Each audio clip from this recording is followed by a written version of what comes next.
across the screen. And I jumped up. I said, Granny, that's him. And she said, that's who? I said, that's the man that was following me.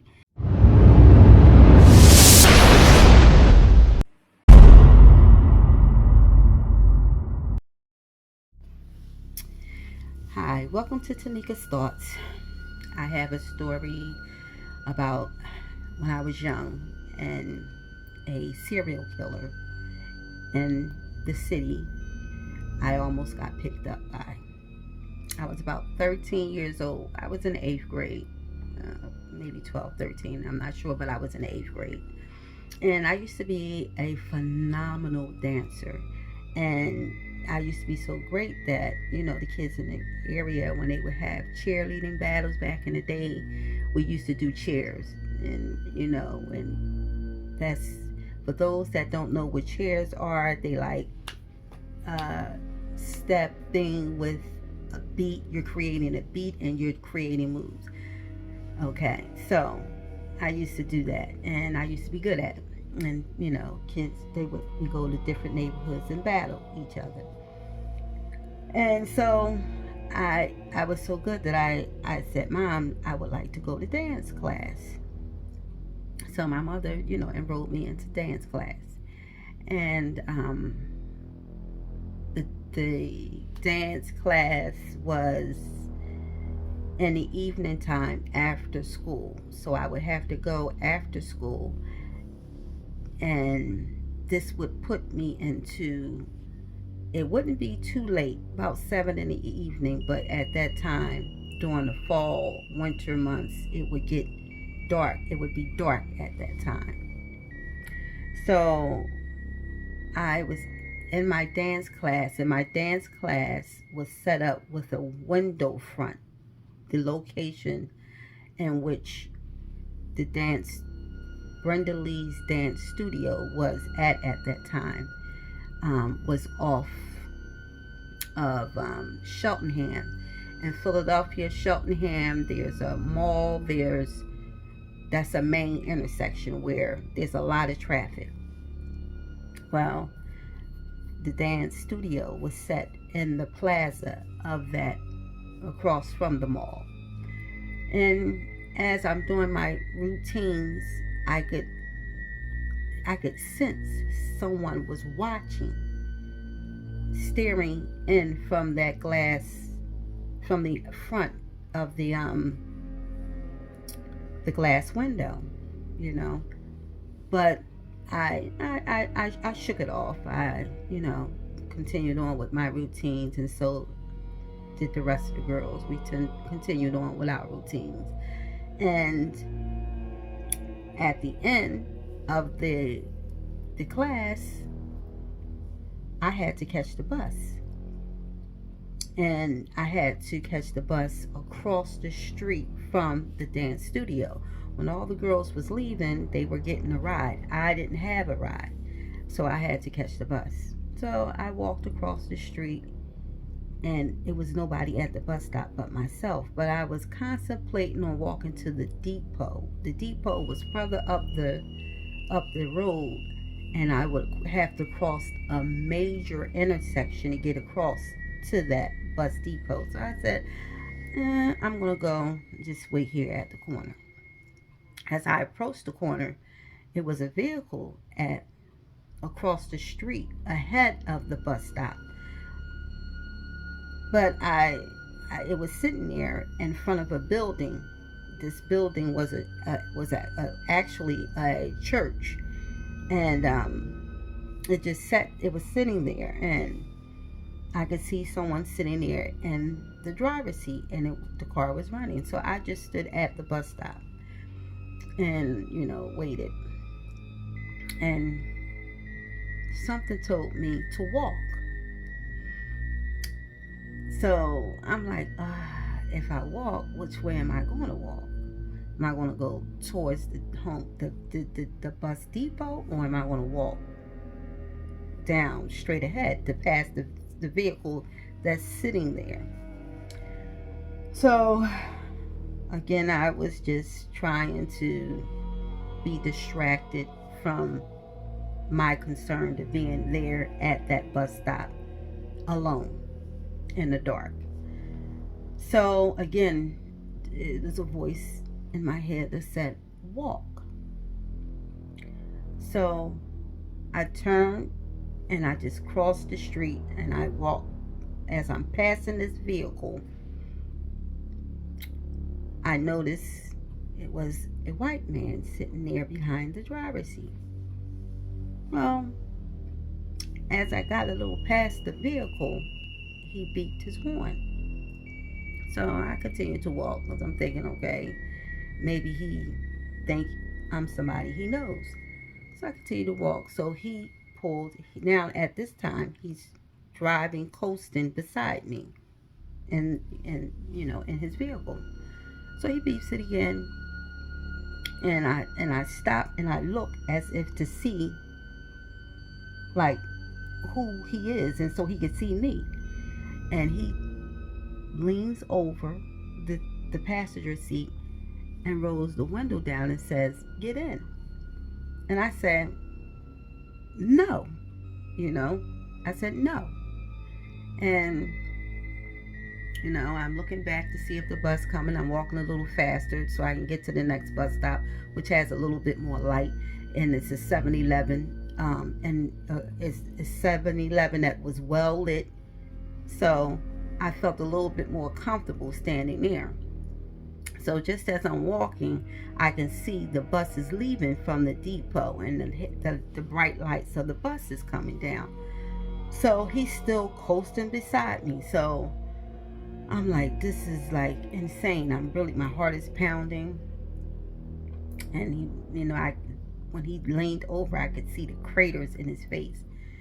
And, I just knew I just wanted him to get away from me. I was, at this point, I'm very scared. My heart is pounding because this man is not letting up. He's still coasting beside me. So when the bus comes, I run out into the street so that the bus could stop, so it won't go past that bus stop, so you know that I am not with this vehicle. Stop. So I do that, and the bus stops, and I get on the bus, and I'm like, oh, thank God, that I'm on a bus. So riding on the bus, the car done fell behind the bus. It's like behind the bus, I can't see it. And I get off at my bus stop, which puts me 2 blocks ahead of where I actually need to be going from my grandmother's block. It puts me 2 long blocks ahead of that block. I have to get off. So when I get off, I go into the store and I purchase myself something to eat before I go home. And just as I'm approaching the door, I look out and I see that vehicle sitting there across the street at the bus stop, across the street from the store that I'm in. So I'm like, oh my God, I can't go outside. I can't go out. This man is literally following me. So I'm waiting and I'm waiting. I'm saying, oh my God, I hope he don't come in the store. I'm waiting and waiting. So, the people, the occupant, the owner of the store, it's not really paying me any mind. But I'm like, okay, I don't want this person to say, well, what you waiting on? So I just stood there a little bit longer at the door. And, as the people was coming in and out, I just kind of like moved to the side and I'm watching. So something told me, leave now. So I'm saying to myself, why leave now? If I wait, I can blend in with these people who's going down the aisle and getting their stuff. I feel more comfortable leaving out with someone. And the spirit said, leave. So I'm like, oh my God, why would I do that? But I left. I walked out the door, and as I walked out the door was 2 teenage boys walking down the street. So I walked in between them and I said, please let me walk with you. This man is following me. So they said, where he at? So they turned to look around And I said, no, he's not behind me. He's across the street in that car. So just as I was saying, he's across the street in that car, the car took off. So they let me walk with them. They said, you good? And I said, yes, I'm good. So they went about their business. They continued on down the street. I walked with them as far as I could with them. And before I had to turn off down my block and run home. And I ran straight home to my grandmother's house. And I said, Granny, this man was following me. And she said, yeah. I said, yeah, he was following me. She said, then you don't go back to that dance class. You don't go back there. And that was my third day of being there. So I was like, oh, I was really hurt that I had to leave the dance class, but I was really scared to go back. So as time went on, my grandmother's watching the news, and I'm eating dinner, and the evening news is on, and the man's face appeared across the screen. And I jumped up. I said, Granny, that's him. And she said, that's who? I said, that's the man that was following me. And she said, oh my God. When the news came on, was bringing this man outside of a home that he had women barricaded in his basement. He had them chained, all these black women chained down in his basement where he had dug a hole, and he was raping them, and he was trying to impregnate these women because he was obsessed with Diana Ross, and all these women had a striking resemblance of Diana Ross. Now, I don't know that I look like Diana Ross, but this man was clearly on to me as his next. I could have potentially been his next victim. I always wore heels, even in the 8th grade. I wore heels. They wasn't 6-inch heels, but they were heels. And I was always mature, so I wore my hair out in the same fashion like Diana Ross wore her hair in mahogany. So I had that hairstyle. So it was like, wow, when I seen that and heard the details behind this man's acts of crimes and his desires and his fixations, and what his purpose for taking these women and doing what he did to these women. He started the ones that resist. He chopped up and fed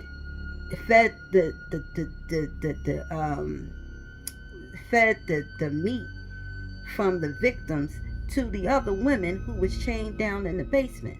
Like, it was horrific, this man, what he did. And it took one woman to escape that home and to rescue the two remaining women that was left out of the women that he was picking up and taking into his home, which was in the heart of North Philly, in a predominantly black community, and he was a white guy. So when I went to school the next day, after seeing this, the report on the news, I told the teacher, and the teacher allowed me to share the story with the rest of the students, and was like, it was very important that I shared it with the rest of the students so that they would know not to get into a car with a stranger, and how I responded, and how it was necessary to not be out on the streets at night by yourself. If you could prevent that from, being the case, by all means, to be with someone. So I did. I shared my story, and I wanted to share it. If you're enjoying this story, please hit the like button and the subscription. But I did. I shared the story with everyone, and of course, my family, and now with all of you. And I say that to say, ladies, never, if you can help it, don't be out on the streets at night. Especially back then, it wasn't as I would say it had its amount of crime, fair share amount of crime, but it wasn't too bad like it is today. Like you can get hit by a stray bullet, or get caught up in somebody else's nonsense just by walking out your front door, like today is. But I would say don't walk out in the streets by yourself, and surely don't get in a car with a stranger. I don't care who that stranger is. If they don't, if they look like you or they don't, okay, you don't get in the car with them. You don't go nowhere with a stranger. But I say that to say, the Lord, those voices that spoke to me was my guardian angel, and was the Lord speaking to me. So I say, when you hear that voice of reason speaking to you, listen to it. Don't ignore it. Don't push it to the side. Don't say, oh no, it won't happen to me. Everybody swears, one way or another. Oh, it won't happen to me. It happens to other people. Oh, it don't happen here. It happens in other neighborhoods. Oh, there is no safe. The safety is with you. You have to listen to your spirit. You have to listen to that inner voice, and let that inner voice be your guide, because that inner voice is not going to mislead you or lead you into a place that you can't get out of. Okay? So if I had not listened to the voice that told me to walk, who knows? He might have got out the car and tried to force me in the car. I don't know what would have happened. I'm pretty sure if that was the case, what would have happened, I wouldn't be here. I'm glad that I heeded to the voice, and that he was in tune to what I was feeling. I felt someone watching me. I felt uncomfortable. I listened to the spirit say, move forward. I listened to that voice tell me to go. And even in my question of why go now, I acted on it. And I'm glad that I did, because I didn't see the two teenagers out there until I got out there. So therefore, the Lord sees more than we can see. He sees further down the line than we can see. So if I had hesitated, I wouldn't probably, again, I would have been put in a position where I would have been out on the streets by myself. So I just wanted to share that with you guys. I have plenty more stories to tell, and I would like for you to stick around and be around when I tell them. So click that like button, subscribe, and you will not be disappointed. I always have something good to give you. God bless, and see you around.